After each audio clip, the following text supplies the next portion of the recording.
The New Earth, Part 2. The Planetary Cycle.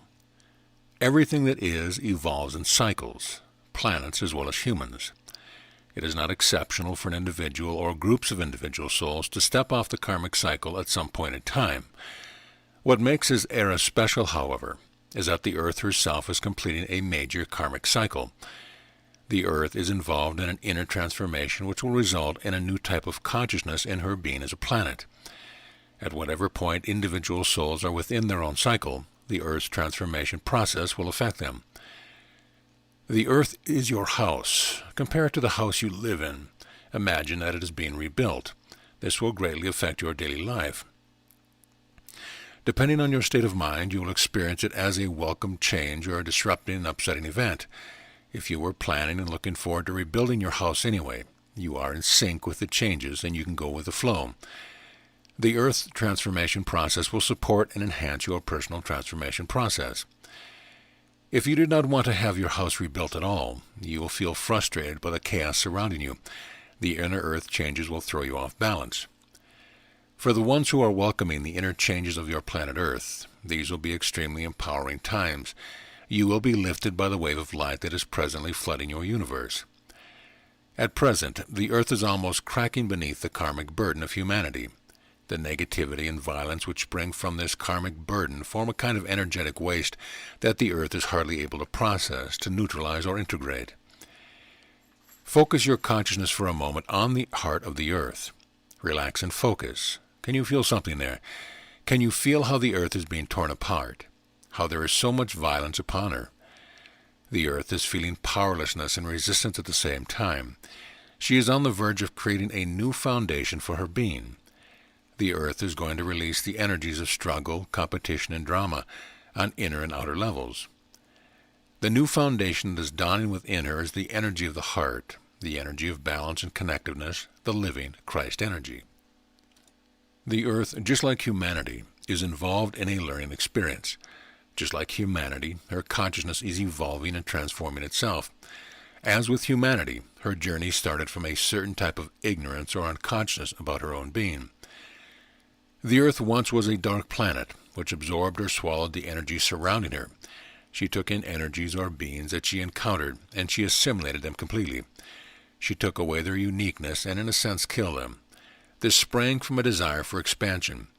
The Earth somehow sensed a lack or inadequacy within her, which she interpreted as a need to conquer and assimilate other energies. Since the Earth did not give anything back to these energies, there was not really an interaction between them. It was a deadly and death-like process. At a certain time, the Earth became aware that this process did not satisfy her. She felt something lacking in this way of feeding herself. Her sense of inadequacy was not relieved by it. Her urge towards expansion was not satisfied by making energy dead. At this moment, within Earth consciousness, the desire was born for liveliness, for life. Not that the Earth was fully aware of it.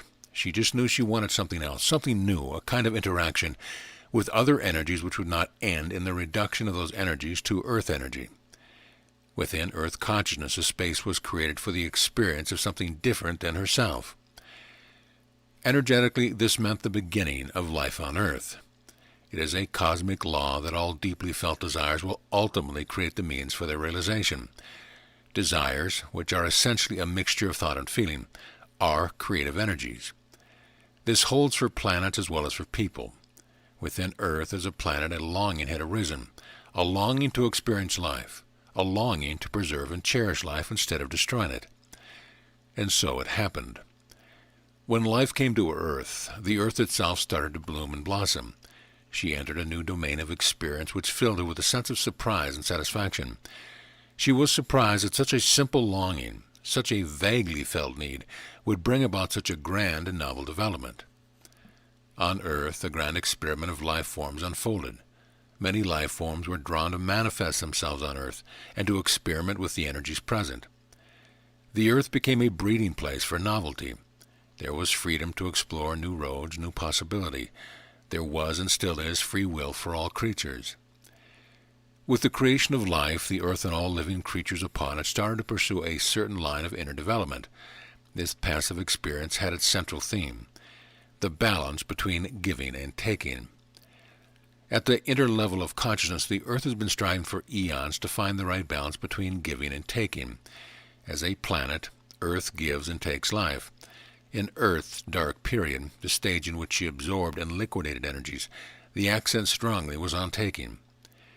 At present, she is wound up at the other extreme, giving to the limit of what she can give.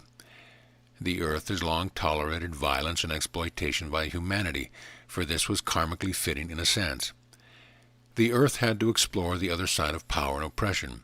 Her actions as an offender incited the opposite experience of being a victim, like a boomerang. That is how karma works. It's not a matter of punishment. To really understand and come to terms with the issue of power, you have to experience both sides to it. Anything you struggle with or want to assert power over, you will meet again as victim or offender, until you recognize that you are both one, both part of the one divine energy. The ruthless exploitation of Earth in current times, then, is to some extent karmically adequate, since it has provided the Earth with an opportunity to come to a full understanding of the balance between giving and taking. However, the limits to which disrespect and exploitation are karmically adequate are within sight. The Earth has reached its understanding of the balance and is completing her karmic cycle of consciousness. She has attained a level of love and awareness now that will not tolerate human abuse for much longer.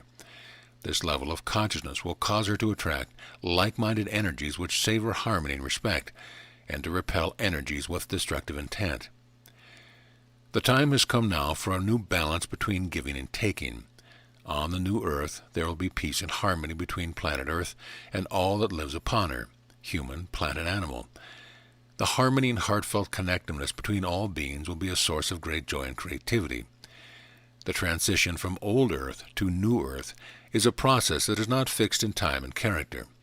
Much depends upon the choices made by humanity, the choices made by all of you as individuals right now.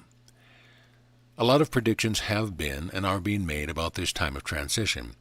Making such predictions is always a dubious affair.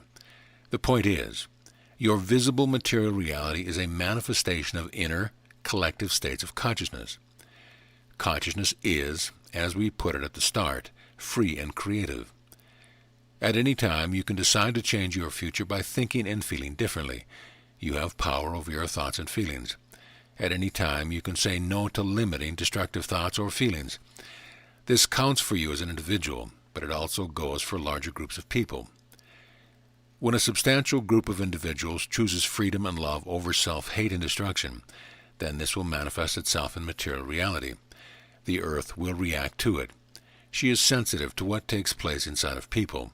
She responds to your inner movements. By this we would like to point out that no one, not even on our side, is able to make accurate predictions as to the way in which the new Earth will be birthed. It is clear, however, that the group of souls now completing their karmic cycle is closely connected energetically to the new Earth. These people, who often feel deeply connected to the ideals embodied in the new Earth, will have beautiful opportunities to grow and release because of the planetary and personal cycle coinciding.